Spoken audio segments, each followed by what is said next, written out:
I'd like to call to order the regular Town Commission meeting of April the 25th, 2023. Please rise for the Pledge of Allegiance to the flag. I pledge allegiance to the flag of the United States of America and to the republic for which it stands, one nation, under God, indivisible, with liberty and justice for all. Please call the roll. Mayor Tom Peck, Here. Vice Mayor Kurzman, Yes. Commissioner Campo, Here. Commissioner Fender, Here. Commissioner Mayfield. Here. Okay, that brings us down to proclamations and presentations. The first one tonight is a swearing-in ceremony. Police Officer Vincent Peterpaul. And Chief Tina will administer the oath.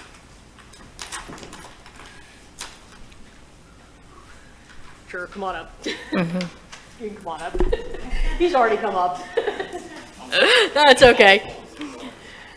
I'm here today to do our ceremonial swearing in for our newest officer, Vincent Peterpaul.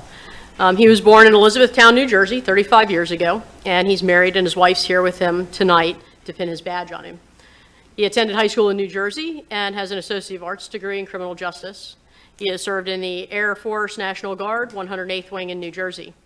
Cumulatively, he has approximately 8 years of both corrections and law enforcement experience. And prior to his employment here with the Sewalls Point Police Department, he was employed in North Florida as a road patrol officer with the Palatka Police Department. We're very fortunate to have an experienced officer joining our ranks. So if we're going to go ahead and do your ceremonial swearing in. You can step over here, please. That's you. Hold on for a minute. Photographer? Sounds good, Heidi? All right. If you would please raise your right hand. I. Do solemnly swear. That I will, during my continuance in office. To the best of my skill and ability. Faithfully discharge all duties. Which may be required of me. And that I will in all cases. Conform to the ordinances of the town of Sewalls Point. And its police regulations. I will without partiality. Faithfully enforce the ordinances. Of the town of Sewalls Point. And all laws. And will uphold the Constitution. Of the state of Florida. And the Constitution of the United States of America. I, Vincent Peterpaul. a citizen of the state of Florida. A citizen of the state of Florida. And the United States of America. And being employed by. And an official of. The town of Sewalls Point. And a recipient of public funds. As such officer or employee. Do solemnly swear. Or affirm. That I will support the Constitution. Of the United States and the state of Florida. Congratulations. Thank you very much.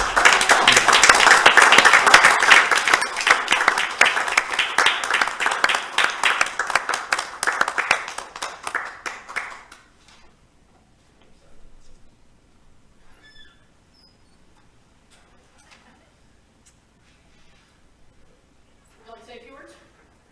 I would like to say a few words. I thank you very much at this time for having me.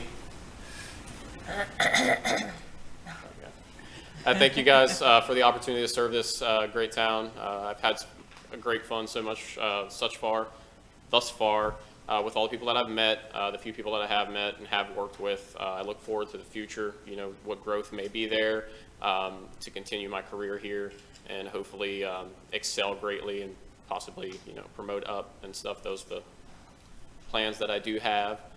Again, I can't thank you enough. I can't thank Chief enough for this opportunity, and I will do my best to serve this town to the very best of my abilities every day.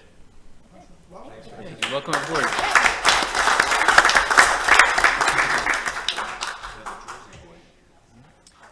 I worry about that, but. Oh, yeah. Okay, the next item is the 54th Annual Professional Municipal Clerks Week Proclamation. Would the town clerk please read the proclamation into the record.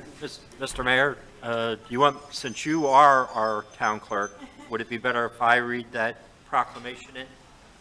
Sure. Not that I do That would be a good nice. job, but It's your way of giving her a little break. Thank you. Aw.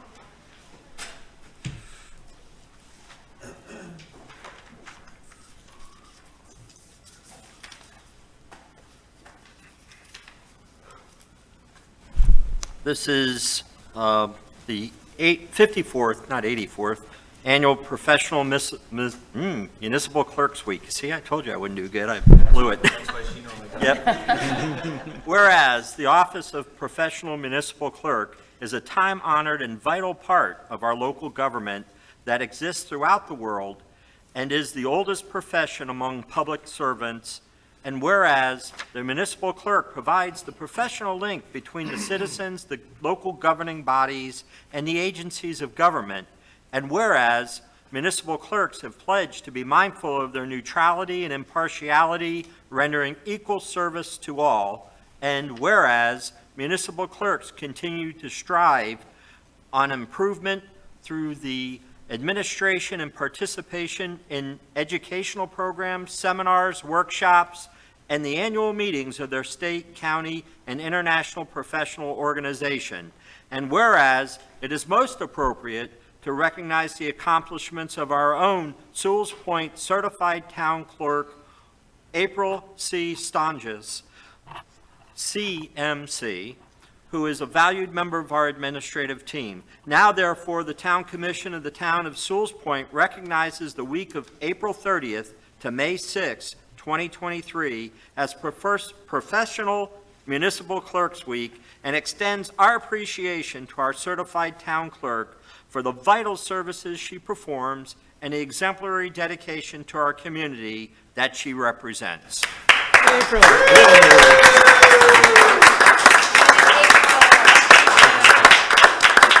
you so much. And I think we're going to slip down here and take a little picture, if that's okay with everybody? Yeah. Okay.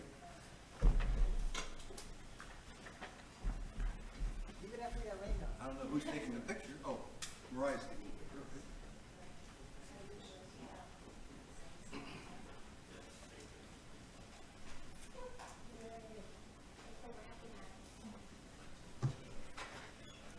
Okay. In the center, and the mayor.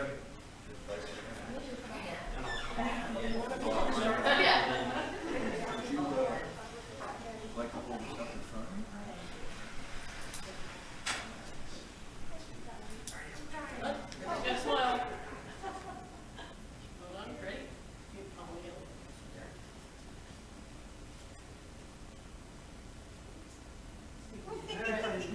Just one more, here we go, 3, 2, 1, and.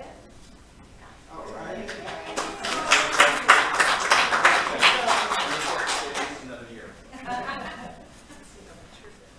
Awesome. I thought next.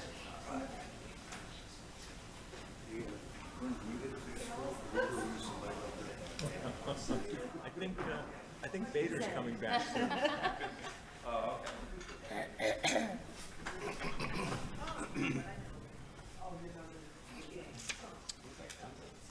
Okay, the next item is the National Arbor Day Proclamation. Will Town Clerk please read the proclamation into the record? Whereas in 1872, J. Sterling Morton proposed to the Nebraska Board of Agriculture that a special day be set aside for the planting of trees. And whereas the holiday called Arbor Day was first observed with the planting of more than 1 million trees in Nebraska. Arbor Day is now observed throughout the nation and the world, and trees can reduce the erosion of our precious topsoil by wind and water, lowering our heating and cooling costs, moderate the temperature, clean the air, produce oxygen, and provide habitat for wildlife. Trees are a renewable resource, giving us paper, wood for our homes, fuel for our fires, and countless other wood products. Whereas trees in our city increase property values, enhance the economic vitality of business areas, and beautify our community. And whereas trees, whenever they are planted, are a source of joy and spiritual renewal. Now therefore, I, John Tompeck, Mayor of the Town of Sewalls Point, do hereby proclaim April 28th, 2023 as National Arbor Day in the Town of Sewalls Point, and I urge all citizens to celebrate Arbor Day and to support efforts to protect our trees and woodlands. Thank you very much. That proclamation will be mailed to Tree City, USA. Next item is National Donate Life Month proclamation. Would you please read the proclamation into the record? Whereas one of the most meaningful gifts that a human being can bestow upon another is the gift of life. Whereas over 103,000 men and women and children are currently on the national waiting list for organ transplantation, of which 4,900 reside in Florida. Whereas more than 2.5 million people throughout the country and in Florida benefit annually from tissue transplantation, thanks to thousands of tissue donors. Whereas the need for organ, eye, and tissue donation remains critical as a new patient is added to the national waiting list for an organ transplant every 10 minutes. Whereas more than 12 million Floridians have already registered their decision to give the gift of life through organ and tissue donation at www.donatelifeflorida.org or on their driver's license. Whereas LifeLink of Florida, a nonprofit organization, is dedicated to the recovery of organs and tissue for transplant therapy with a mission to honor donors and save lives through organ and tissue donation. Therefore, I, John Tompeck, Mayor of the Town of Sewalls Point, Florida, do hereby proclaim the month of April 2023 as Donate Life Month in the Town of Sewalls Point. Thank you, and I guess we have Tara Mahovitz. They agree. The giver of life. Of LifeLink? You'll accept the proclamation? Yes, please.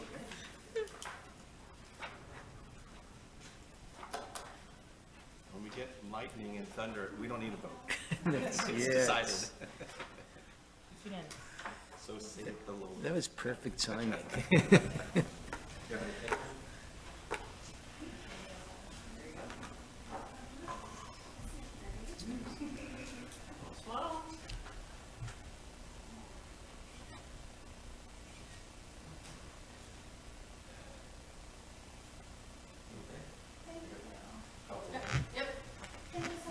Let's say a few words. I would. Is it okay? Of course. This is last minute for me to be here today. Well, we're glad you're here. I'm glad to be here. My name is Tara, and I'm a Stewart native. And I met my best friend in Palm City when we were 10 years old. Last year in August, I gave her half of my liver. Wow. So there are living donors too. You can donate part of your liver, you can donate one of your kidneys, because we all have a spare, just letting you know. But in case you don't want to do it while you're alive, because it is kind of a big deal, I don't not recommend. But I really want to tell you about how many people just here in Florida are in need. They're on the UNOS registry, which is really difficult to get on in the first place. 5,600 Floridians are on that list right now. And those are only the ones that are able to get on it. A lot of people are just too sick and they can't get on it. And they may not ever be eligible to receive a donor organ. Just so you know, everyone in this room could save 8 lives with their organs. And with your tissues and your bones, you could help over 500 people. Now keep in mind, we don't want it now. We'll wait until, the time comes. But having this proclamation is really important. Our blue and green colors every April around lots of cities around Florida especially. We've, like Hillsborough County and Tampa and Miami, they've turned blue and green. So we're hoping with this proclamation, this is just a start of more to come. And I hope to see all of you again moving forward. So thanks so much. Thank you.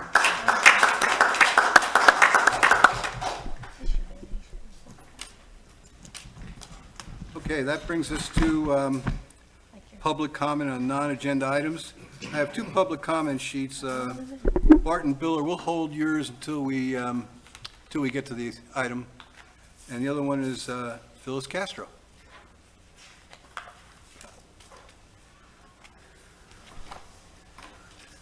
Good afternoon, Mayor and Commissioners and Town Manager. I actually just sent you an email, and I'm hoping that maybe you can pull up the picture that I sent. It's Phyllis Castro, and so I'm here to just ask for your help. We live at 4 Worth Court, which I'm supposed to state at the beginning, and Ridgeland is the street where you turn right. And a lot of times when the road closes, when Sewalls Point Road closes, the right turn right there is Ridgeland, and it curves around to the left. We have at least 6 small children, and we have a lot of people with pets and a lot of walking on that street. And we've had a lot of people speeding, just a lot.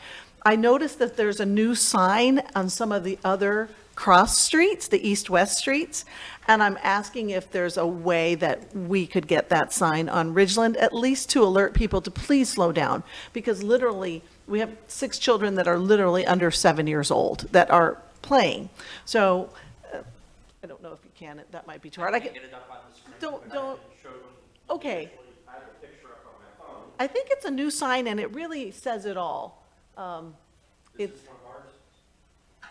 In all likelihood, but we haven't several years. Yeah, those are several years. they're nice and neon. Anyway, that's why I'm here today, to just ask for your help on that.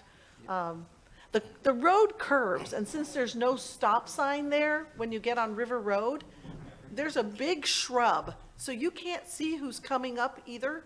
So at the River Road intersection, it's hard for me to describe, and I'll bring pictures next time. But when you're walking down River Road and it crosses Ridgeland, and there's this huge shrub, you can't see who's coming up. So you're literally kind of leaning like this to make sure that you're not walking into traffic that's kind of zooming up. And we do have some teenagers on River Road that really go fast. But anyway, thank you for your time. Appreciate it. Thanks, Phyllis. Thank you, thanks. Okay, are there any additions, deletions, or changes to the agenda? Mr. Mayor, we had talked, and I had failed to put it on the actual agenda, but we spoke at the close of the meeting, our last meeting, about the summer schedule. So I was hoping that you might be able to add that under new business as an item B, so we can go over those dates, if that's acceptable to everybody. Since everything needs to be anyway. Yes. So I'll move approval with that addition. Commissioner Mayfield? I was just going to move approval. Please call the roll.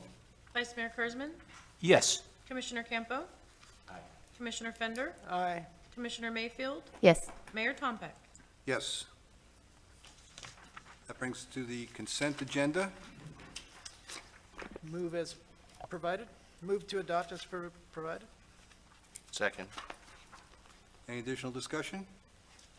Please call the roll. Commissioner Campo, Aye. Commissioner Fender, Aye. Commissioner Mayfield, Yes. Mayor Tompeck, Yes. Vice Mayor Kurzman. Yes.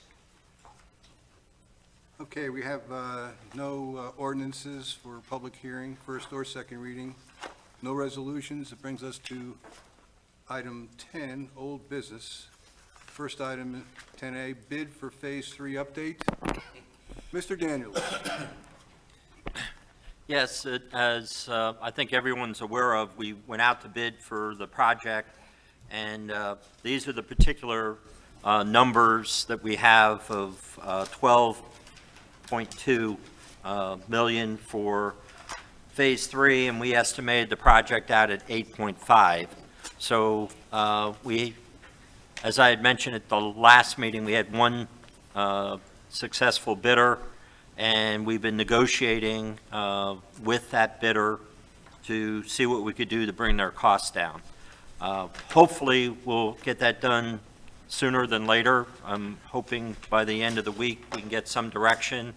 We are also contacting, within the next 2 weeks, the folks at HMGP, which is the FEMA grants for mitigation that's tied in with the hurricanes, and the funding that we're getting is from a past storm from a couple of years ago.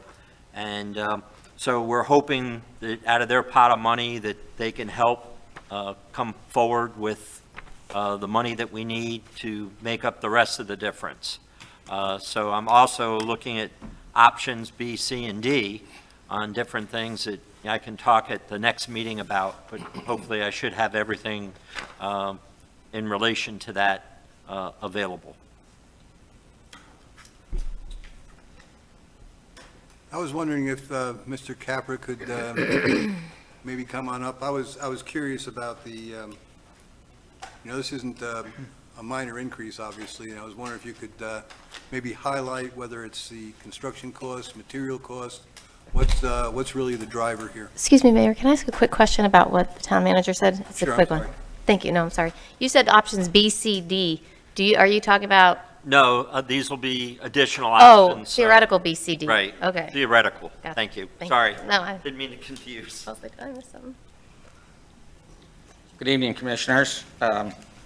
So, as you can tell, we have a higher bid than we'd hoped, and we've obviously been, through the years, looking for grant money, and quite frankly, grant agencies we thought were being very generous with us, but unfortunately, we've seen an increase in construction costs, and I'm not going to tell you that I'm surprised. I am surprised at how high this one came out, but quite frankly, it's similar to what other agencies are seeing.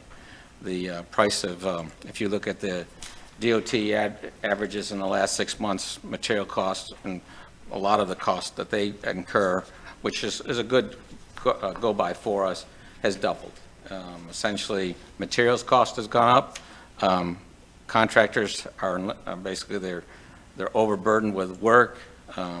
There's a few things we could do to the bid, maybe, and made some adjustments, but the fact of the matter is prices have gone up, and I don't know if they're going to come down. I really don't believe they're going to come down for a while, but that doesn't mean we shouldn't be looking to get the better price on some of these items. And so that's what we've been working on. So to give you some ideas relative to what we have been looking at, we went back, first of all, to the contractor and talked about items he could do and kind of value engineer some items. Some of those things are alternative pipes or different materials that we could consider. And basically, they came back with some reductions for us. Obviously, we have one bidder. It's always a problem. We'd like to get more than one to kind of show that there's some competition. We've spent over a month bidding the project and going back and forth and being accommodating to the contractor as well as the subs. So as though we may have one general contractor, a paving contractor, that's taking over the oversight of all the subcontractors, they did get numerous bids from other subcontractors, such as underground drainage, water, sewer. They've got various contractors underneath them that can do pump work, because as you know, we have pumps on this project. The project is 100 acres basin area. It's about 3 times the past one we've had. So the one we did in phase 1, that's no excuse. The fact of the matter is we basically have a lot of work to do to get the drainage to work. So in this bid, one of the things we found out after we got several of the grants is we had to break up the project into basically parts that showed that each grant could pay for a specific area, because we have technically 2 federal grants. And so that's why we have 3 areas. The HMGP area is the federal grant. It's a FEMA grant, okay? And we have a $1.7 million. I'm only going to talk construction costs because I think we get confused with all the other ones, but $1.7 million grant from that. And essentially, that's the area that would drain in the lot that we acquired, creating a stormwater treatment area, creating one of our better outfalls or newer outfalls. That's what we call the HMGP area. That area, basically I can tell you the total numbers, but they're coming down, so I'm a little reluctant to tell you what they are. But basically, we pretty much, if I think about $3.2 million in that, is what we have as far as the number for that area, yet we're only getting $1.7 million from the grant agency for that area. We also have 2 resiliency areas. We have 1 resiliency grant, but they're making us basically show that we're only doing the resiliency projects, and it's 1 north and 1 south. So the 1 south will be adjacent to South Sewalls Point Phase 2 project, and that's probably a little less in cost because there's a little less items to be done in that area. And so that's Resiliency South. That number was about 2.2 million, and Resiliency North came in at about 3.8. So you know the resiliency, so when you add 3.8 and 2.2, what do you get? You get about almost $6 million there, and we have basically $3.4 million in money from resiliency. So again, I'm trying to kind of show you what the grants what grants we have and what costs we have. So bottom line is we need more money in those, in both from the grant agencies. The water main came in higher, of course. That is an item that we'll be working with Martin County Utilities. One of the things that we have been doing is talking to Martin County Utilities about additional funding. At this point, they have been willing to help us in that area. But again, we first of all, I think, need to make sure we get the best price on the work we do. So water mains are, although it's in the bid, it came in about $500,000 higher than we had hoped it would come in. But anyways, that's in there, and we think we have a source of funding for that part of the project. Again, this is if we continue with the contract we have bid. We can rebid the project. We can our goal is to negotiate to get in something we can afford. I don't intend to sign any contracts with anybody until we have the money set aside and know what we're spending in each area. So we're working on all of those things. But we also have sewer in the project. And we basically did just enough to cover the areas from here to Phase 3, and then the Phase 3 area that we constructed in, okay? Anyways, that actually came in under the budget we had estimated, but the fact of the matter, we feel the numbers are still high. And certainly, if the better we can get that number down, the more money that gives us to provide to all the other phases of South Sewalls Point septic to sewer. So we're still looking at that. In addition, an item that we did do is when we bid that, we only bid what areas we were impacting and so forth. As we now get into knowing what we want to do, and now that we know we have a grant, one of the things to consider is, do we want to provide septic to sewer and services to everybody down South Sewalls Point in the area we're talking about, as well as complete the subdivision areas that we are going to be using low-pressure force mains in, which would in this case be the Homewood subdivision and the Via Lucinda subdivision.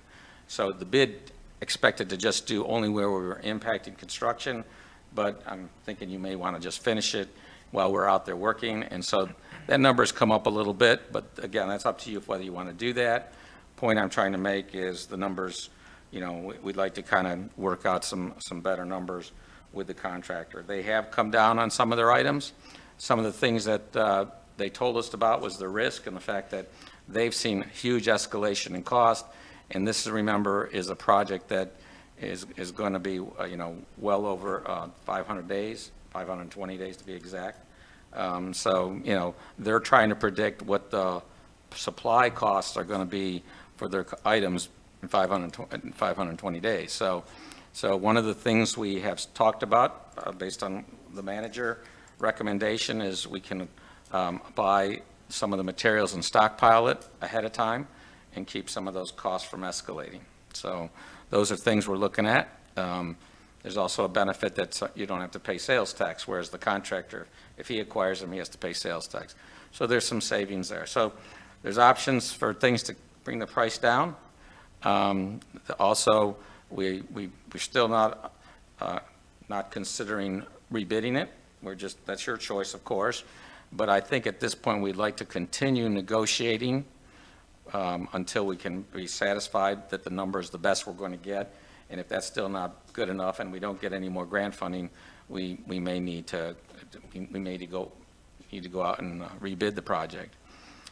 We have talked to the grant agencies, the resiliency folks. Essentially, we have to use the money we have right now. We can apply for more money in the next cycle, which we've actually asked the grant Chloe to look into applying for more grant funds from resiliency. Second thing is we have talked, but we haven't got down to final discussions with the HMGP people. But the fact of the matter is they also have an opportunity for us to ask for more funding. The unfortunate part about all this, it takes time to get these coordinated and get those all sorted out. And so, you know, one of the suggestions that we've been looking at is maybe taking a piece of it out for now and build what we can with the money we have, and then add it in as we get more grant funding. And so that was one of the items we thought about relative to continue negotiating. So that's where we're at. So far at this point, we're really just trying to get everything kept in the project. Most of the, you know, the big ticket items that have gone up are in the stormwater phase, and that we don't have, you know, the reason is we that's mainly grant money and so forth. The other money, the wastewater, the septic to sewer number, we have money for that. In the grant we just acquired, we have money from the water department, from Martin County Utilities, for the water improvements. So it's really trying to get the stormwater and roadway improvement items down. But while we're doing that, we feel, well, let's try to get them all down. It obviously helps us all. So that's where we're at.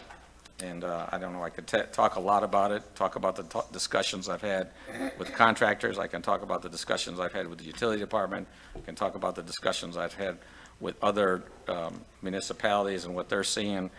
We've already talked to the grant agencies, and we still need to do more talking. So that's where we're at. Before we get comments from the commission, I would like to ask Barton Biller to come up.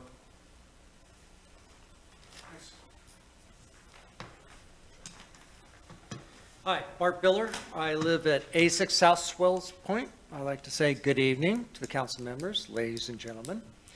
And first, I'd like to say thank you to Robert for having his meetings for the area. I miss those.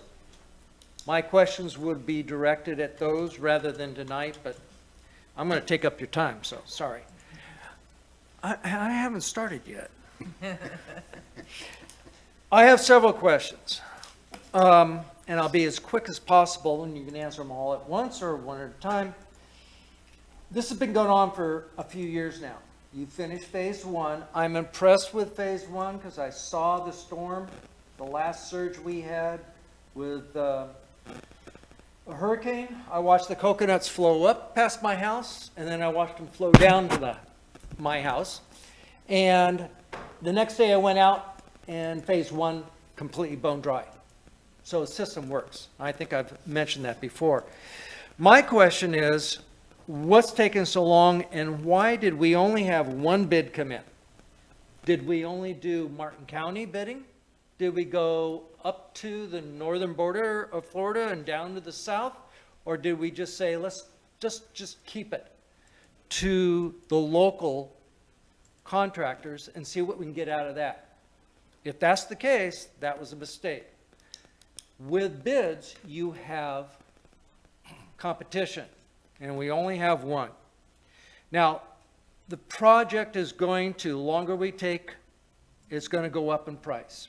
My suggestion to the council is, let's start where the issue is, and that's the south end of phase 3, down by my house, 86 Sewalls. I still haven't learned that, pardon me, and work from there. And if we need to, if the council needs to, because of money, break it into sections. We've already done one. You've already done one. Now we're doing 3. Well, how about 3 phase 1 and 2? Put in the storm drains, put in the sewer if you really want the sewer put in, all the improvements to the road and water. And when you get to that point and you run out of money, let's say 3 months, you can start working on the second section. If you don't do anything this year, I tell you, I had water in my garage, and my neighbor has 3 feet of water in his garage. I don't want to come back and see this gentleman over here, the attorney, with my attorney, and go, hey, you had this you've done this for years, let's get it done, and you backpedal, you waste time, get it done, because I don't want to be in front of this council again saying, we need to have a talk, if you get my drift. I want to make sure you have a gentleman that spent a lot of time, he put the dollar amount on the project, but he's not doing the project. You need more than one person to go, this is what I'll do it for. Well, that's not good enough. You go trim trees, you don't call one person, come trim my trees. You get 4 or 5 bids out there, and you pick the one that sounds the best. Not the lowest, but not the one that's 40% over everybody else. And I'm sorry if I'm boring you, James, but what I'm saying is we need to move forward on this, and everything's laid out, everything's ready to go. Break it up if you have to, because you've already broken up phase 1, phase 2. You're skipping, because it's not where I'm at, because it's a little higher, and it comes down to my area, phase 3. Thank you. I have a lot more questions, but I'll leave it to that. Thank you very much. Thank you. Vice Mayor Kurzman. Yes, Joe, questions I have is the materials, and if we do our own materials, we buy them, we store them, would it be cheaper? Right now, the problem is buying materials in Florida is very competitive. The building industry is still booming. The people are still working like crazy because they can't keep up with the developing that's going on, especially the way the state's pushing developers right now. They're getting incentives to build. They're taking up as much land as they can. They're building and building. It's not stopping. So, the issue that I would have is, can we look further to at least stock the supplies? There's areas of the country right now where everything came to a halt, the earth stopped, and the housing market's down. They're not building. If we were to bring in our materials from there, I don't know if the asphalt, is it a commodity as well as concrete? Is it cheaper, let's say, someplace like in Missouri, and if we were to bring it in, versus or maybe Georgia might be slower, or Arkansas, someplace else? Would it be cheaper to bring it in from there? Can we save that much money? Is it half the price or the same price? You would know better than I would. I think things like asphalt and concrete have to be local. There's no choices You have there. to keep it hot. You got to put, yeah, it's got to be hot before you can put it down. Well, concrete's very expensive. No, we don't have a lot of concrete on the project. We have concrete structures, and they're manufactured locally, and so they put them together locally. But you have to think of the trucking cost, the material cost. I wouldn't say, first of all, we did bid this competitively. We weren't shy in calling people. It basically goes on a service that gets it around the state. Demand Star. Yeah, Demand Star gets it around the state. I mean, we basically, we had, 7, 8 people that showed up to the pre-bid meeting because we wanted, and we made it mandatory. Now, that's good and that's bad. We made it mandatory, because we wanted to know who's bidding, are they qualified, and we wanted to be able to get with them and entice them to bid the job, okay? Unfortunately, some of them did not continue with the bid. Some of them actually several of them bid to Cheatham, the contractor. And as you know, the contractor, and this may not seem like a good thing, but it really is, we have a contractor that's already worked with us. This contractor has done a job, and I will tell you, the phase that we are talking about, the HMGP phase is around where the canopy is. It's a limited area. We need somebody that's not going to mess this up. It's got to be somebody. It's probably the hardest part of the project. It's not open, it's confined. We got walls there. There's all sorts of things to do. So I'm not telling you not to rebid it. I'm just telling you we want a contractor that knows what they're doing here. Now, the bad part about it is the contractor knows that he's got the bidders with him, so he obviously knows he may be one of the few bidders that's going to act as a general contractor, okay? And so what we have is we have an issue with, there's not a lot of general contractors out there that'll act as the umbrella, which we need to kind of oversee all the other subs. So one of the things we are looking at is, okay, are there some items that we can, is there parts of the project we can pull out from a general contractor and get them down ahead of the general contractor?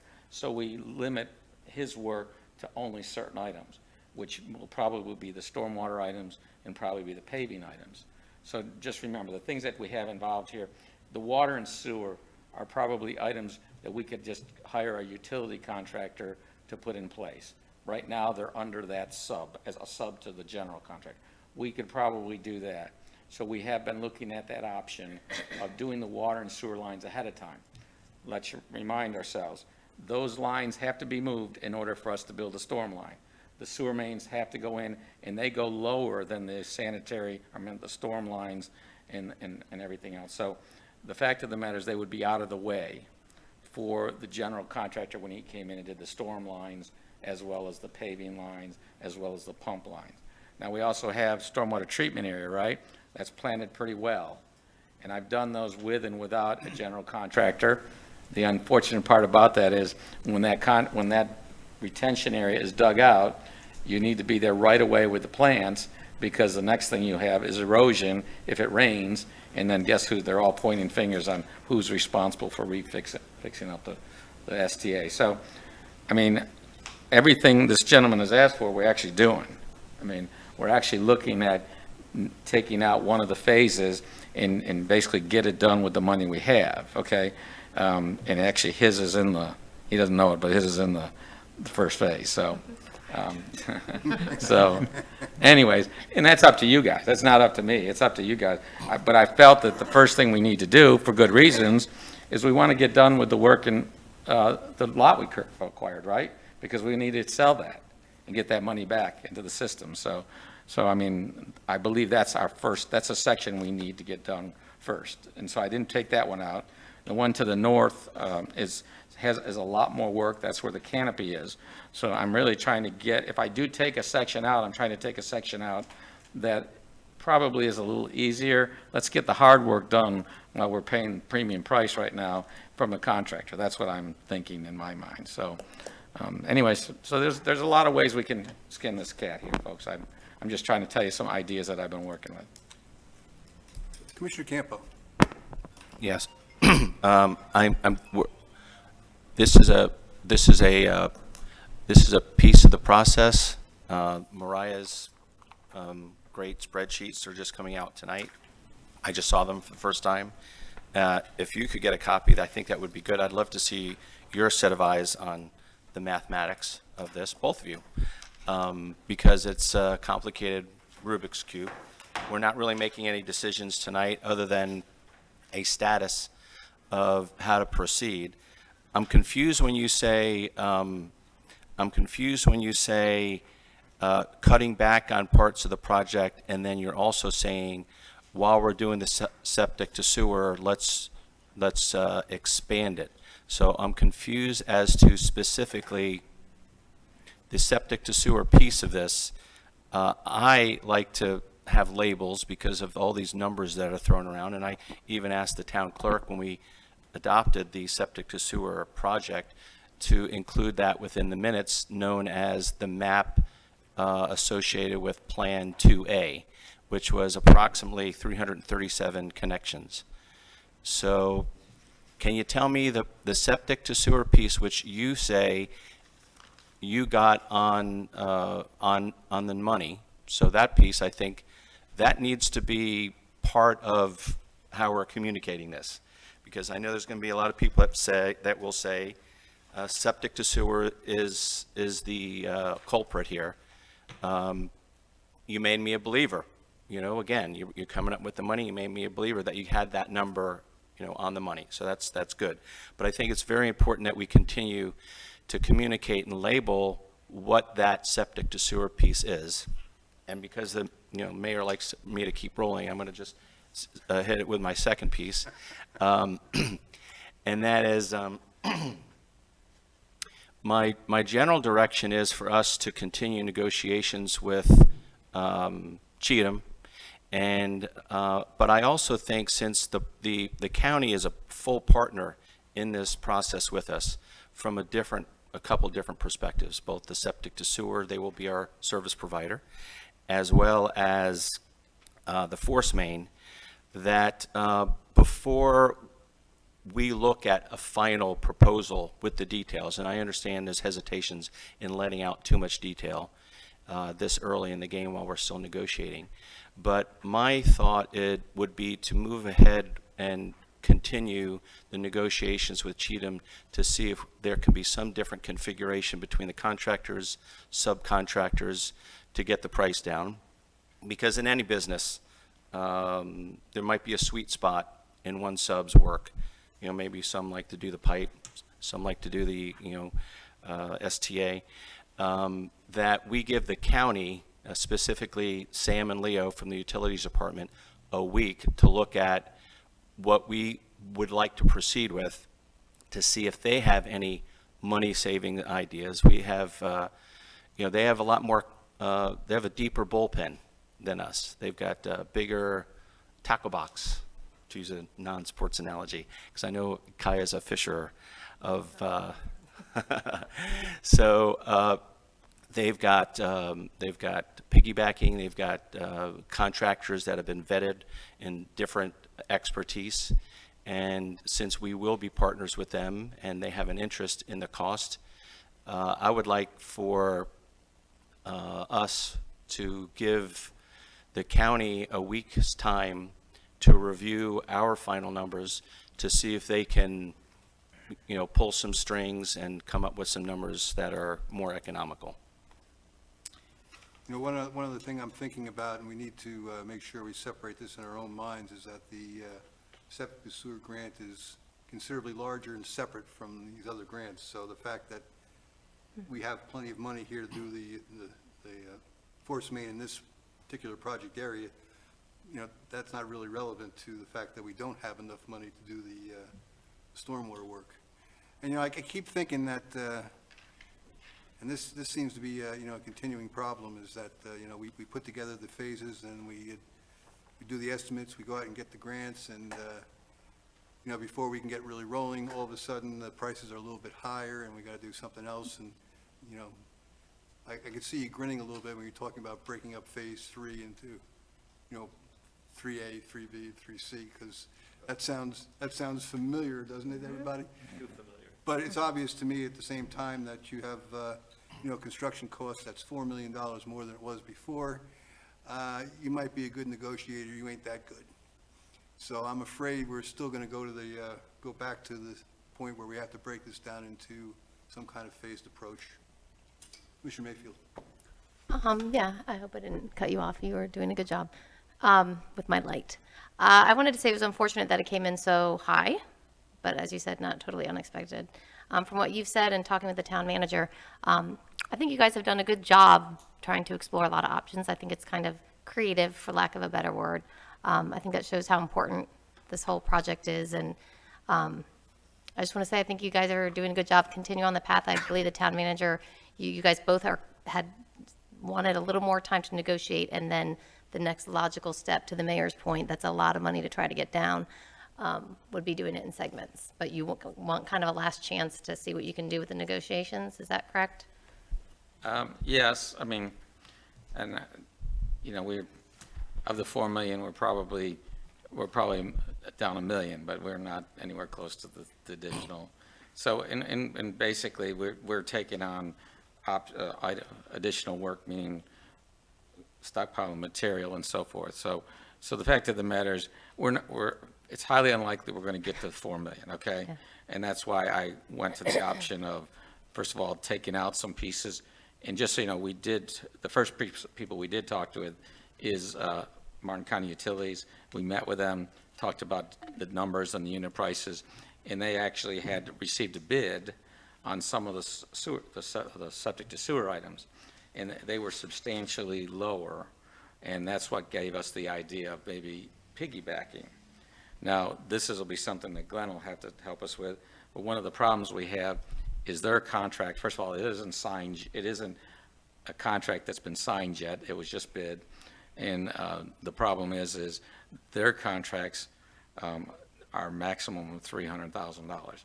The number we're talking about exceeds that for the water as well as the sewer. So, so we may need to think about if we can even piggyback that kind. Now, we could go to other utility contractors. I'm just telling you that is what makes it a little harder. So we have been talking to them.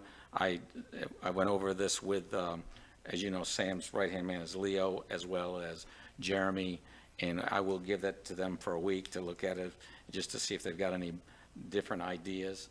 And just so you know, one of the things, while we were bidding it, we actually were going through our review of the plans, just so you know, the septic to sewer, because remember, you all approved them, so I turned them in at the same time I'm bidding it, and they had some items that they wanted. Most of them had actually increased the cost, but the fact of the matter, they are seeing the plans, and now they know the price is up, and, you know, they're aware of, and they are trying to help me. They're cooperating, and so we will go that route, and we obviously, you know, more ideas, the better off we are, so I'm not against. But can you just answer the question about the septic to sewer? Is it the 337 as the plan mapped is named 2A that was distributed when we passed that? I have a map here, and just so you know, one of the things that came out of the review is there's some numbers, and they're not a lot different, but I just want you to know, this map that I've been using quite regularly, which I'll be happy to provide you, in blue shows the lots that we want to put in that are technically in the bid. We actually bid what's in blue. What's in gray here is the future 365 that we're going to have. 365? Yeah, well, it's kind of gone up because there's a few houses behind certain houses that we kind of, so I think it was like 337, and so then there's some others that we find. And then we also, when we got into, what you have to understand, when I started doing the sewer, got into final design, or into more into the design, I didn't want to tear up, for example, the Delano Lane area sewer, or the property area. So I tried it in Mandalay. I didn't want to tear them up because we just done work in those areas. So I'm going to do a low-pressure force main in those areas. So I added some to avoid going back into an area we've already done improvements in and tear it up. So that's. Can you, because basically we're teeing this up for a meeting in 2 weeks to possibly be voting, moving ahead with either this or something that looks like this. Will you include that map? Yes. So that we know exactly what we're getting for the money? And like I said, right now, we are, everything you said we're going to do, and I just want you to know, we're only talking about building this blue area now, which I know you can't see back there, but the fact of it shows, and what I did is I said, well, if I'm going to be in this area of Villa Lucinda in Homewood, let's finish all the septic to sewer lines in there and get them done with this contract. And so I put that into the numbers. So it's the force main from A1A to Pineapple, and then some laterals up through Mandalay is what you just basically, Not Mandalay. So that, Villa Lucinda? you said just exactly right. Yeah. Basically, we're taking a force main. Phase 3 area is really from Ridgeland area to Pineapple, right? Pineapple. That's the area that we are doing the stormwater improvements in. Right. So we've always had that. Right. But then I had to take it and bring it south, of course. But where north. are we getting the force main for the sewer according to your specs? Pineapple or further? Right now, we're going all the way up to Pineapple. We're not including. And that's the 12 million. I mean, that's, Yeah, well, that's in the money, but it's. Yeah, yeah, So, you know, the number's about one, yeah, it was 2.1 for the force main. Yeah, and now this area that we're talking about here, based on the bid, just so you know how it was a 2.1, it's about 1.5. So we're going to get this done for 1.5 with the current bid. Now, again, I'm not saying, if we go and, that's with the bid we have. If we decide to negotiate more or go to the subcontractor directly and go through a route of negotiating it, we may get that down, is what I'm trying to say. So out of the 12 million, only 1.5 is septic to sewer. That's right. That's amazing. Yeah. That the road is so expensive as well. It's really just one STA that you're building, right? Two. Well, they're across the street from one another. It's but still- you're right. it's two. Yeah, but it's two. It's two, and, but they're, some people may say it's one, but And it's, Mariah, last question, sorry. Is the net cost of the lot of Mrs. Riley, the net cost, so we bought it for 2.2, we're hoping to get 1.7, is the net cost in here? No. Or so the whole thing in there. So the hopeful liquidation in 527 days. Oh, you have the net.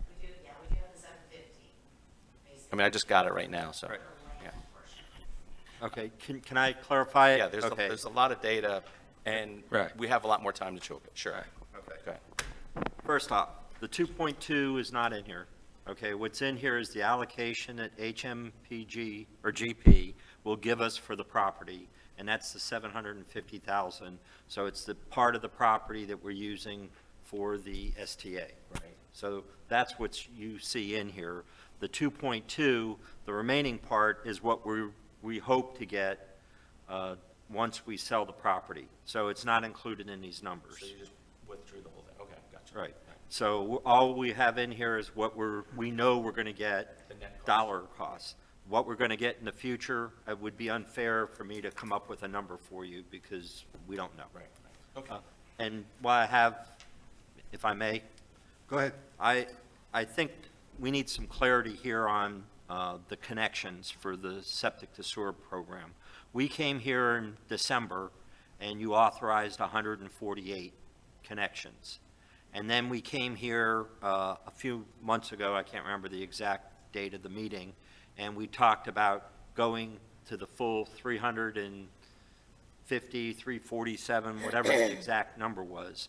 Then and correct me if I'm wrong, Joe, I'm just trying to explain it so they understand the process.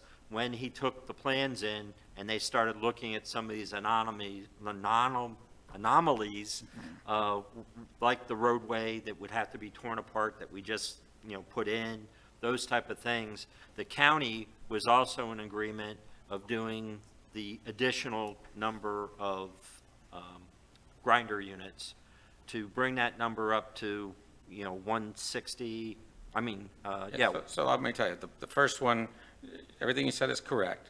So where we're at right now is in this blue area, okay?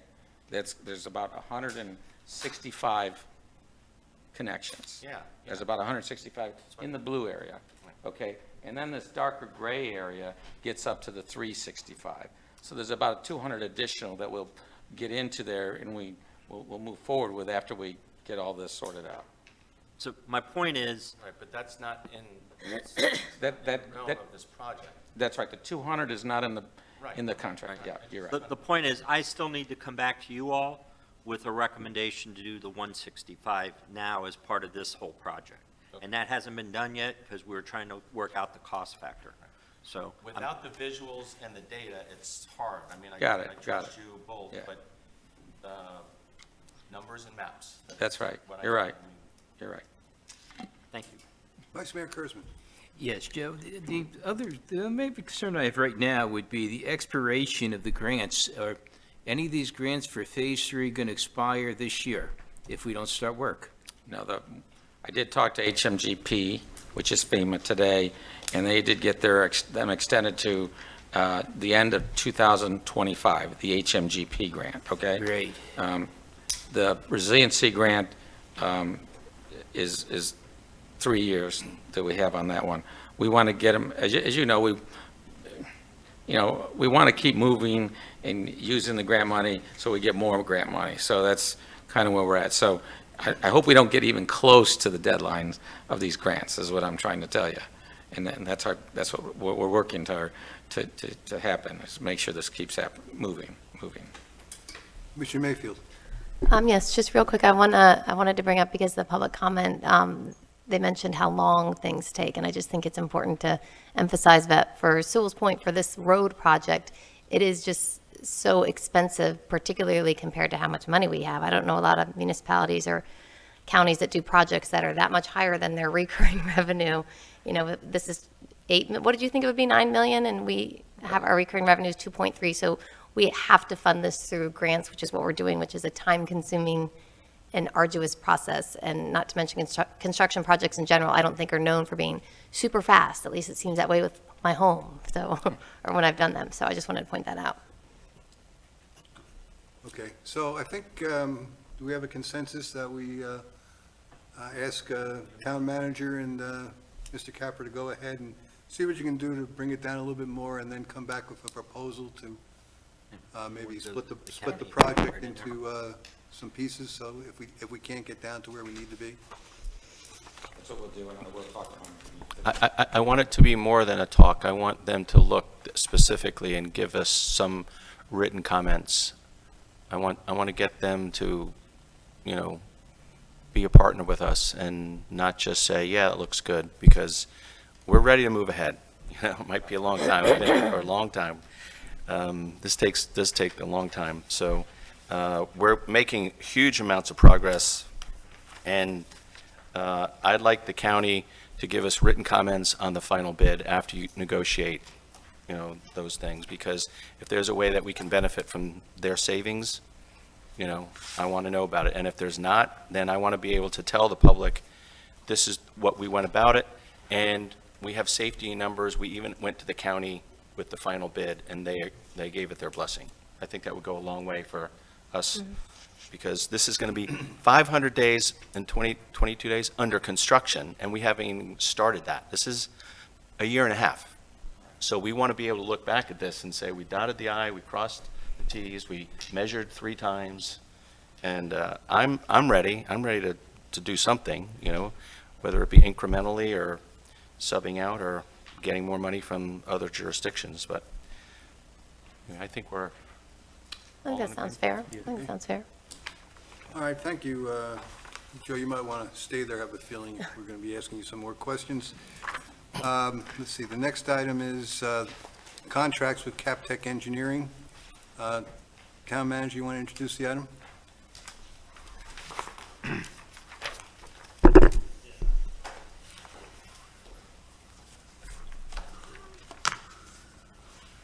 lost it on the computer screen. Anyhow, thank you.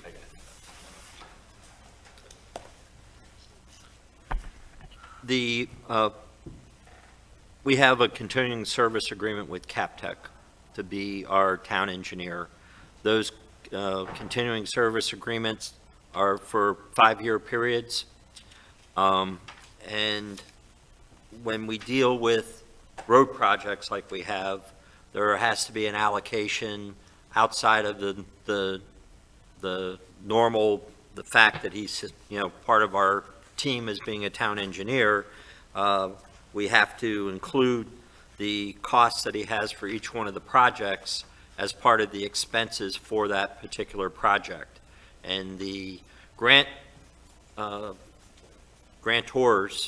of these funds expect to see that all the I's are dotted and the T's are crossed, and so we need to make sure that we have the contracts that match up with those jobs.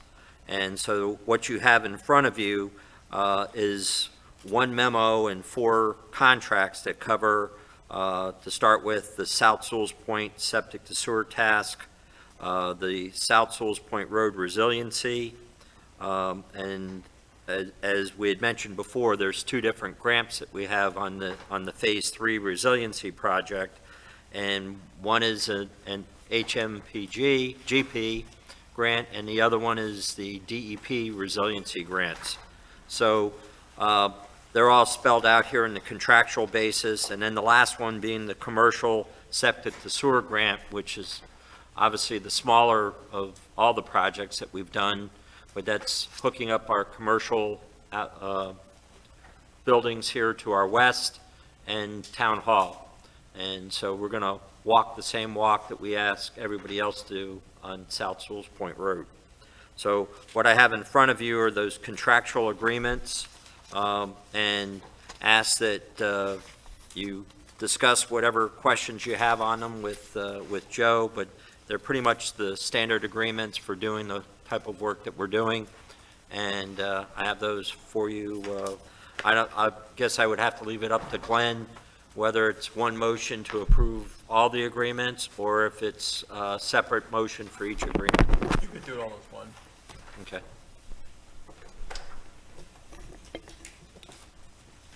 Commissioner Mayfield. Yes, just real quick, town manager, could you please reiterate the difference between a contract versus the task order? They're basically one and the same. You know, usually there's a general contract that, you know, we deal with, like when we get a contractor to do the work on Phase 3, there'll be a contract, and that'll come in front of you. Task orders are more orders that, you know, the granting agencies treat like contracts, but since we already have a contractual relationship with Mr. Capra and Captech, it's more of a task order setup. And have I explained that correctly enough? You're correct. No, that was good. That was, Give the overall contract. yeah. No, It's a that- specific task. I thought so, I just want to make sure. And then to reiterate what we just spoke about, the scope of services for the septic to sewer, it says 150 units. Is that the 140 number-ish that we were talking about? Yes. And then down here it says 162. I don't know if that was, if they're supposed to be the same. If you look at page 37, scope of services, it says under there, it says consultant will provide design, blah, blah, blah, 150 units. Excuse me, and then under final engineering design services, it says develop construction plans of 162. I don't know if they're supposed to be the same.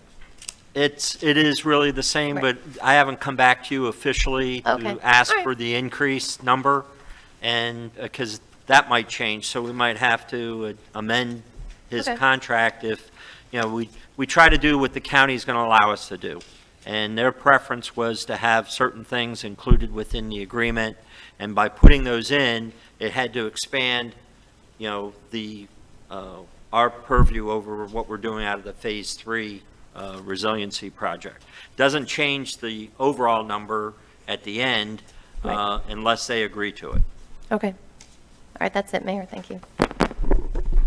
I'll move approval of. Excuse me, we've got a couple more comments. Sorry. Commissioner Fender. Just curious about Exhibit B. This is a renewal from a past Exhibit B, or is this a brand-new document that we've never seen before? I'm curious about the delta. Is there an increase from the previous contract? Because I don't have the previous contract in front of me. I believe, and Joe can clarify it for me, these are all consistent with the continuing service agreement that we already have with Captech. So we have a continuing service contract, okay? That has us working on just about everything for you. And then all of a sudden, you say, okay, we want you to do Phase 3. Yeah. South Sewalls Point.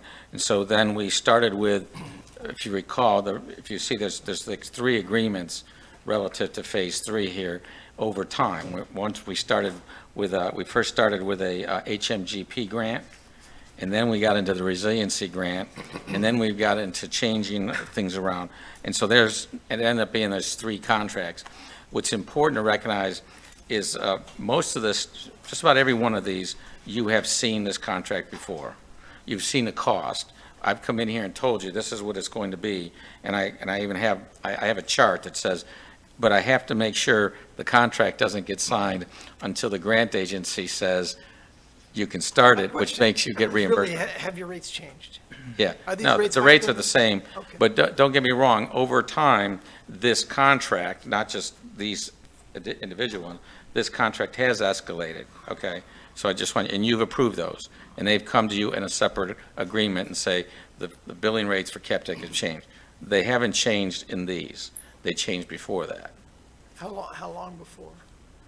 Well, How much first of time all, it has starts with a 3-year contract, Okay. and then I think we're allowed 1-year renewables for up to another 3 years. And they're a little different, but that's the gist of the continuing service contract. You know, I was trying to make a correlation between these big sheets and these task orders. And on the big sheet, you have the engineering, surveying, geotechnical for Phase 3 improvements to be $300,000. And when I looked at task order 2A, 2B, and 3A, and task order 3, if you add those two together, it's more than $300,000. What am I missing? So in that one there, for example, basically that we started the work on there in HMGP, that was the 150,000. And we've spent 128 of that already, okay? And then we got the resiliency grant of 3.4 million, and so there was 178 that was added to that.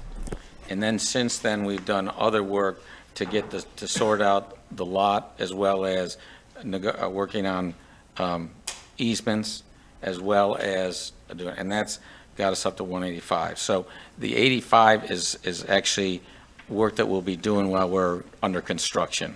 So you haven't seen that one yet. You haven't seen of the 185. You haven't seen any of that. Some of the 100 of the 185 we've done work on already. Okay.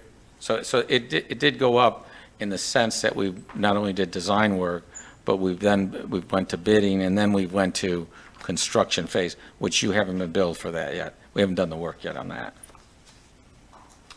I know, that other table is obviously been updated with these numbers. So I just want you to know that. Again, I do want to let you know, most of these authorizations you've seen before, and I can actually tell you the date, because I went back and looked at all the commission, and I have it here. But I'm not going to, so you know, we're not signing the contract until the date that we get from the grant agencies that said you can be reimbursed for this. That's why I went back and did all these to make sure we didn't do work ahead of the grant agencies. This is part of the documentation that the grant agency wants to see. Yes, if I don't do that, it's really, and they need to know that this meeting happened and that you approved it, because they're going to ask for my contract. How did you, a big part of grants is procurement of services, contractor services and professional services. So every one of these, we have to make sure they fall in line with the dates and times. And again, that's, and Glenn keeps us on track on that, but the fact of the matter is, as we kept moving along on different grants, we keep working to keep things going, but we need to make sure we happen at the right time. So that's the importance of this. So Campo. this is not your work product, correct? This is Mariah, our finance director's work product, right? Most of it, but she did ask me questions. Okay, so Yes, you approve this? Okay. yeah, that's right, I yeah. just want you both going down if something Yeah. comes up. No, I'll move approval of the task orders as stated on agenda item. I'll second. Any further comments? If not, please call the roll. Commissioner Mayfield? Yes. Mayor Tombeck? Yes. Vice Mayor Kurtzman? Yes. Commissioner Campo? Aye. Commissioner Fender? Aye. Thank you all very much. All right, that brings us down to new business, town manager's 6-month performance appraisal, performance goals. Mariah, would you like to introduce this item?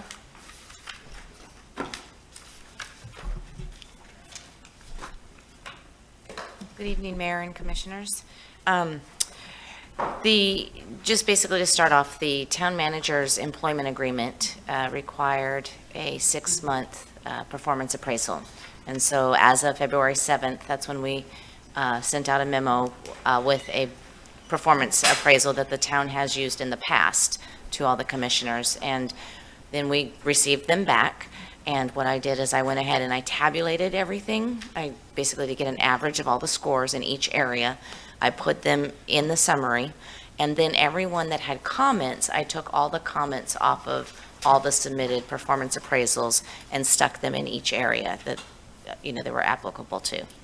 So his overall, then I did an average of the overall sections, and it was a 4.81 for his first 6 months of service. Okay, and I appreciate the town managers also updated the performance goals. I mean, I think it's good that we know where we are with that. Obviously, we're not going to be making any type of decisions in terms of any incentive pay until the budget or around October the 1st, I guess, is when we would do it, right? That's totally up to you. Okay. So how does this match with the performance goal checklist that you've been, is that what you're referring to? Well, he included that. He included an update in the back part of this with his with his comments, and, I think we understand some of the things he's been doing because we've been talking about them. Matter of fact, the last 2 pages in the agenda package are the, 75 and 76, I think. yeah, those are the performance goals that we agreed on, and he's given us an update of what's going on there. So I don't know if anybody has any questions on those. I think it's ongoing. We're looking forward to the communication plan. But I think it's obvious, at least from the comments that the commissioners identified in the evaluation, and also from the folks that I've talked to, you understand the communications plan, so maybe it's just a case of writing it down a little bit. And, we talked about the safety plan, collective bargaining agreement with the PBA, and recognizing that, you don't have a whole lot of control over that. When they're ready, they'll let us know. So we understand that you can't really control that. Working relationships with the local, state, and federal legislators, meeting with them, and some of the other ones we've listed here. I think we're making some pretty good progress on those, and it'll be interesting to see how it turns out by the end of the year, when we can, do a comprehensive evaluation, unless the commission would like to do something in the interim. It's really up to us. As I go through the, I think, Mr. Daniels, I think you're really off to a terrific start, and I think everybody probably agrees with that. At least the numbers seem to indicate that. And we appreciate that. We're really not looking forward to refilling the role anytime soon. It's a painful process, so. But we love it. Maybe you do. But no, I think you're off to a good start. And I think the parts that I liked hearing the best was, from the town hall employees, in terms of how you're working well with them. And it seems like we have a happy group out here. I don't know if you're putting anything in the cookies or, but they seem to be a happy group. And I've also gotten real good feedback from residents. They seem to be able to get a hold of you or stop in to see you, and that's important. How about we start with Commissioner Mayfield? Yes. Bob, I think you've been doing a great job, just to reemphasize that. I think it's going very well. I also wanted to thank the mayor for doing the performance goals. I think you were the one that came up with those. And so being able to see them now, that was a good idea. I like looking back and seeing how far we've come or not come on these specific goals, so thanks. Well, I'm thinking too, as we're working during the year, think of some ones for next year. It's hard to do it at the very end when you say, well, we got to put together a list, but if you think about it during the year, I think it's helpful. Commissioner Campo. Yeah, before we start talking about next year's performance goals, I always think it's a great idea to give as many attaboys as possible to folks, especially with our history. And I think you're the best town manager that I've experienced in this town, true town manager with experience. I think you've got vision, energy, the ability to take 5 differing somewhat exotic minds and somehow merge them into a collective unified vision. You've got great staff. They're happy. Look at the 4 superstars that we have standing here with you. They're happy, they're content. This is a tough environment. You've got to keep folks happy. And, I think we shouldn't waste an opportunity to just say, great job, I'm glad you're here. And especially, I'm kind of jumping items with the scheduling. If we're going to start cutting back on some of the meetings, it's not too early to start talking about budget season, because it's right in the middle of when we're going to be cutting some meetings. And I'm going to jump right out there so that everyone knows, I think that the town manager should get a performance bump equal to what some of the top employees had, which would be in the 8% range. And that might not take effect until the new budget, but I think with the talent shortage out there, we need to speak with not just our words, but our gestures and economically. And it would be my recommendation, I might be jumping in a little early, that the town manager get an 8% bump once we start putting together the budget for this next year, because I want him to know and to feel, appreciated. And it's a great team, and we have a nice, fundamental, blue chip town manager. I mean, this is what we need. We don't need chamomile. We don't need triple espresso. We need just a nice cup of black coffee that can just grind out the work. I think that's what we've got. So thank you very much. And that's the direction that I'd like to move into once we start putting together the budget talks.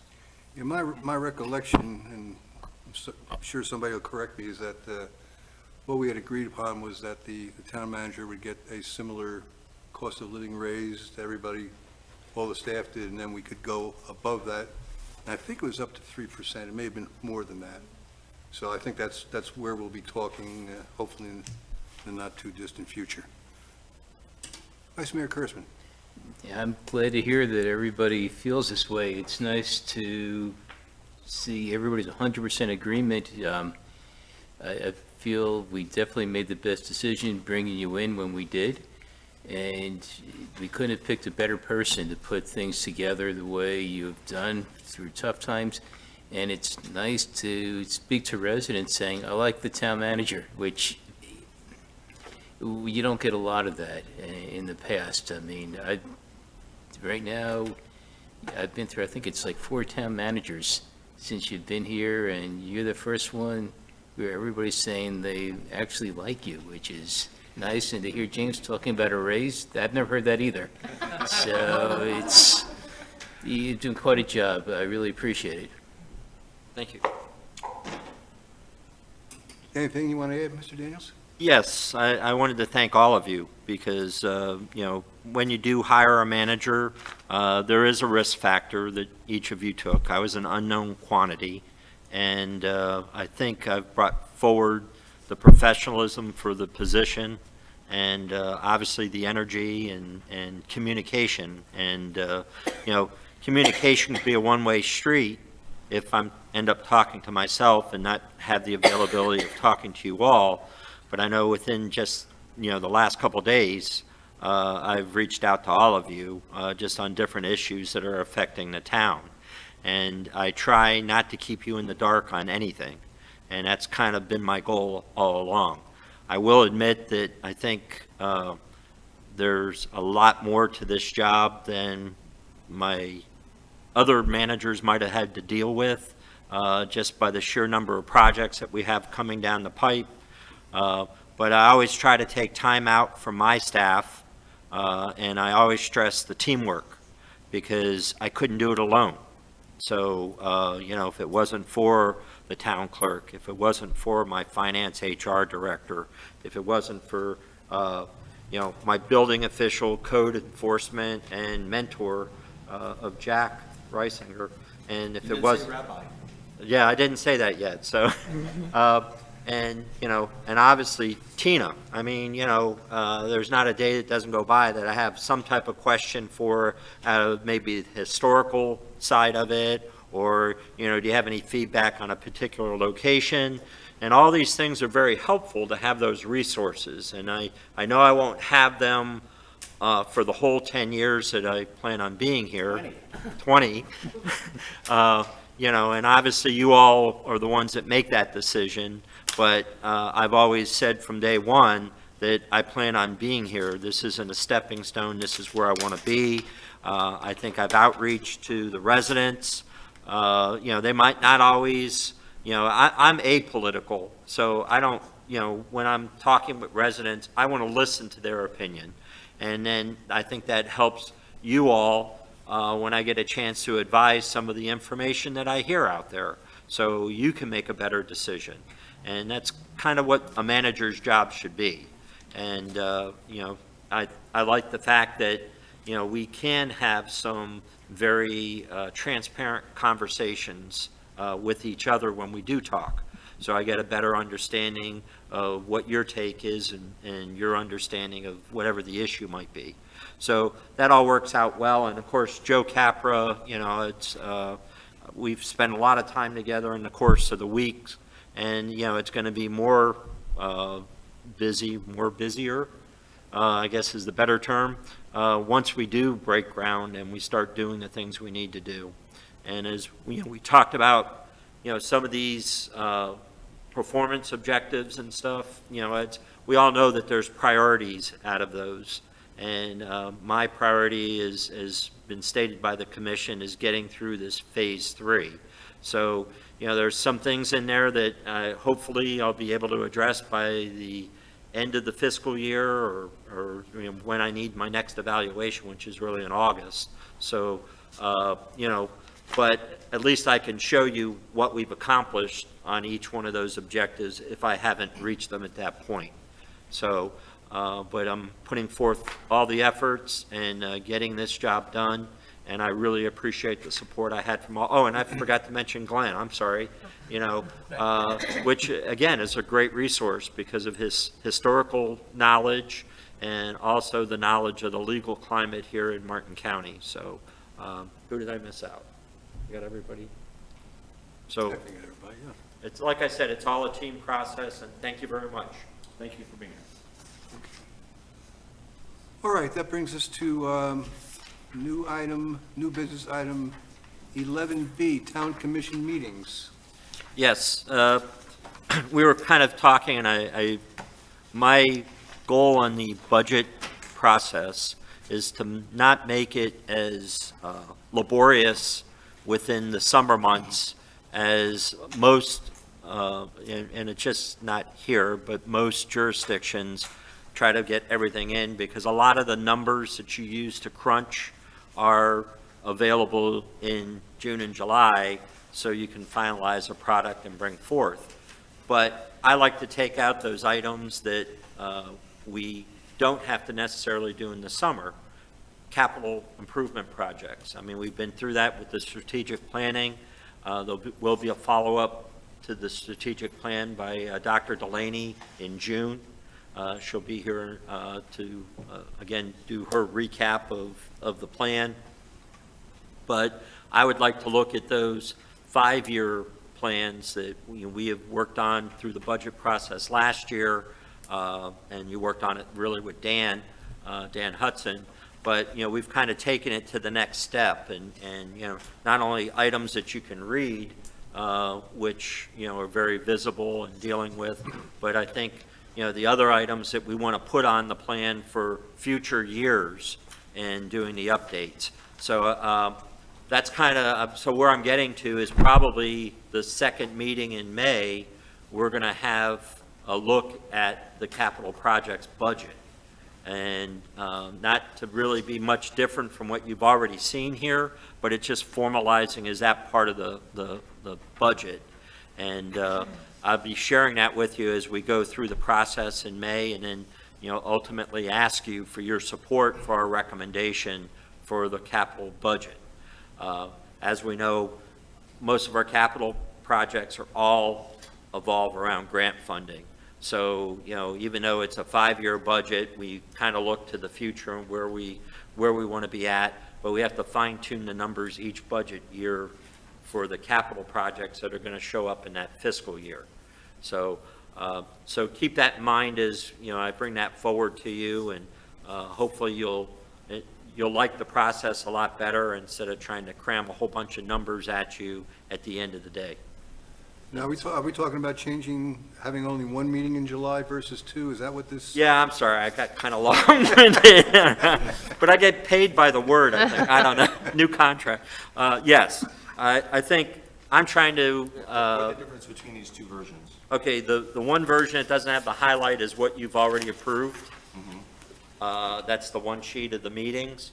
And then the one that has the highlight is a new meeting date of being the sole meeting, which would be the 3rd Tuesday of July.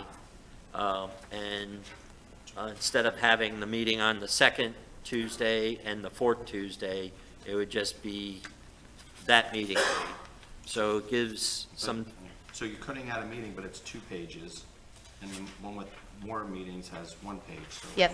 I was confused. Yeah, more space. This one's spaced out Saving nicely. trees tonight. Saving trees. So Then I think one of the other commissioners brought up the fact of maybe changing an August date. The key dates to a budget process are really the September dates. That's when we do the heavy votes on the millage rate, and we do the heavy votes on the budget itself. And we can't set those dates until we know the dates of the county commissions, budget meetings, public hearings, and the school board's public hearings. And then we can set our calendar. So those dates, so I asked you, looking at the vacation schedule and all, if you can, be here September, and I think we can all work together on the other dates that we have.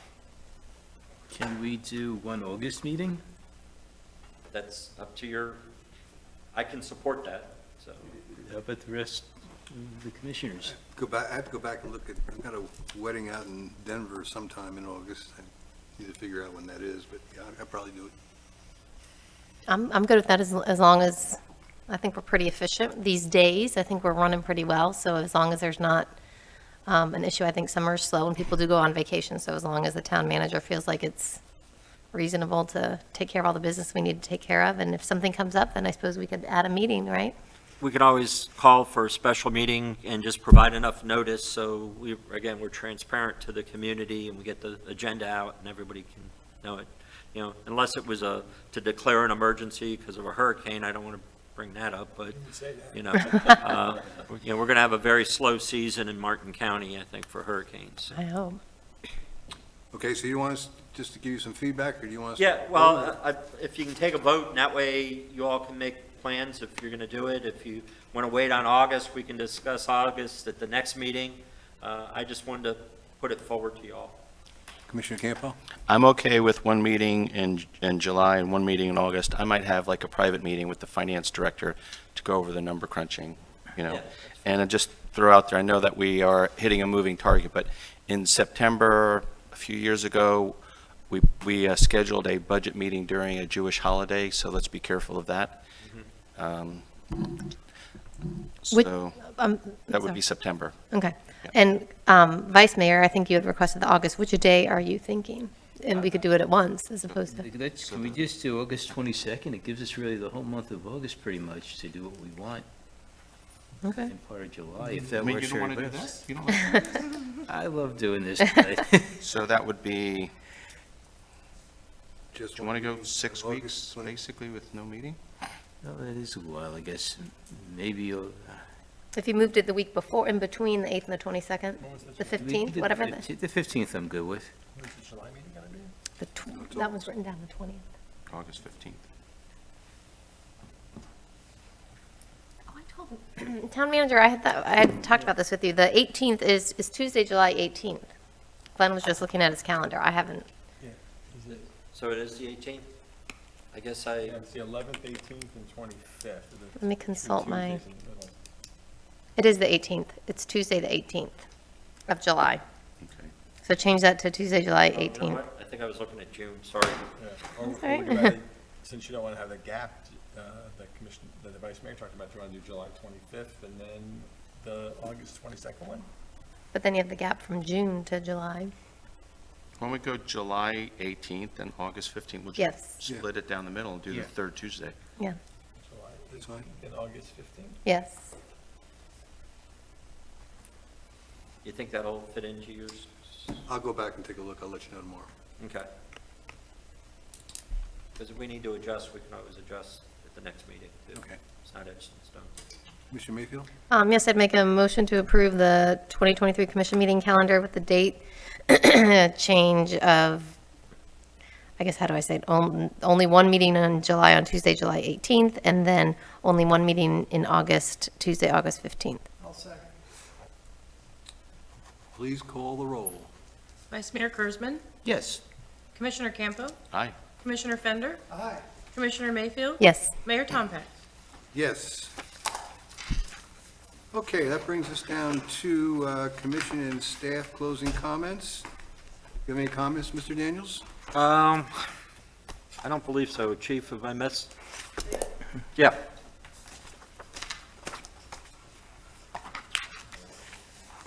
Just briefly, I'll be bringing to you at one of the next meetings, but I just wanted to brag about it today, that last evening, Officer Gonzalez responded to an unresponsive deceased female and successfully resuscitated her. I'm pretty sure that's at least the second time for Officer Gonzalez, so it's pretty remarkable. So we'll bring full details and a proper commendation the next meeting, but I wanted to brag about him sooner than later. That's awesome. Yes. Mr. Mayor? Of some sort. Mr. Mayor, if I can, before I relinquish, we did talk about Arbor Day at the last meeting, and the dates, it was, just too soon to try to plan something, so we're looking at a future date, and I will have a full report with expenses and stuff as soon as we can come up with something, but I will definitely let you know. Okay. Commissioner Mayfield? Yes, as far as the Arbor Day thing, I'll try to be sooner rather than later because it gets very hot. I actually had a question about I was going to ask Tina if she had a second, Chief Tina. Isn't there a code when one of the public comments about the trees in a corner, isn't there an ordinance? I'm quizzing you on our ordinances essentially. Isn't there something about obstructing the view on a turn, or is that not? Somewhat, yes. I actually sent Jack an email after her comments. Okay. Coincidentally, I had emailed him that ordinance today concerning a different complaint somewhere else. Okay. There may be some violations there, maybe, in some sections. The challenge you have is anytime you have narrow streets and you force 2 lanes of traffic to be on that narrow street, and basically the high traffic volume you have on South Sewalls Point Road, and put it onto the side streets, it does make for a difficult situation. Folks, when you're standing right next to a car going by you at 20 miles an hour, it's fast. Yeah, I just wanted to. Yeah, but it certainly needs to be taken a look at, and no doubt Jack and I will be taking a look at that tomorrow. All right, thank you. And then I had one other thing, sorry. I meant to ask this before and I forgot. Oh, actually, I'm sorry, it's from Mariah. Thank you, Tina, sorry. There was an item in revenue for town events contributions. You could tell me what that was? It's good. It looked like it was. Okay. Seemed like a lot. That's a big donation. Which page you're looking at? I'm sorry. Sorry, fellow commissioners. Page 15.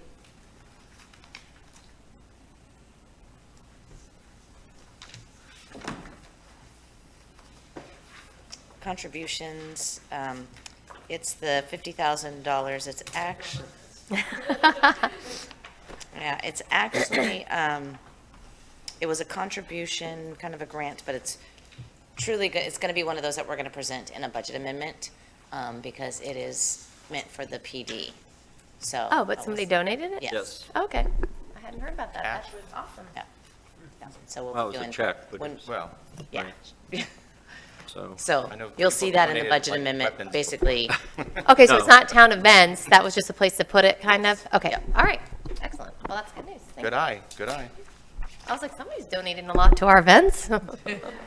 I wanted to just spend a minute thanking Commissioner Mayfield for her participation at the home rule workshop had last Wednesday. It was actually a pretty good little workshop.